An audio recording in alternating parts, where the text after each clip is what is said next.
20/10/2016 அதற்கு முன்பாக அனுமதியற்ற முறையில் பட்டாமனைகளை வாங்கி வைத்திருக்கக்கூடிய பொதுமக்கள் மற்றும் அனுமதியற்ற முறையில் வீட்டுமனை பிரிவுகளை அபிவிருத்தி செய்திருக்கிற லேஅவுட் ப்ரமோட்டர்ஸ், மனை மேம்பாட்டாளர்கள் அதை அந்த சிறப்பு சட்டம், வரன்முறை சட்டம்னு பேர், அது மனை வரன்முறை சட்டத்தில் விண்ணப்பித்து அனுமதி பெற்றுக்கொள்ளக்கூடிய வகையில் ஒரு சிறப்பு சட்டத்தை கொண்டு வந்திருந்தது.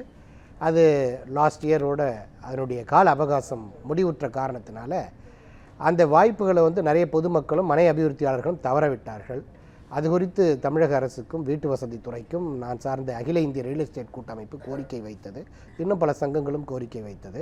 அதன் அடிப்படையில் அரசு இப்படி அனுமதியற்ற மனைகளை வாங்கி வைத்திருக்கிற பொதுமக்கள் இந்த சிறப்பு சட்டத்தின் கீழ் விண்ணப்பித்து அனுமதி பெறுவதற்கான வாய்ப்பினை தவறவிட்டவர்கள் இந்த வாய்ப்பை பயன்படுத்தி அனுமதி பெற்றுக்கொள்ளலாம் என்கிற வகையில் எதிர்வரக்கூடிய ஜூன், அதாவது 2026 வரைக்கும் இந்த கால அவகாசத்தை நீட்டித்து ஒரு அரசாணை 70 அப்படின்னு சொல்லி லாஸ்ட்டு 15/5/2025 ஒரு அரசு ஆணையை ஹவுசிங் டிபார்ட்மெண்ட் வெளியிட்டிருக்கிறது.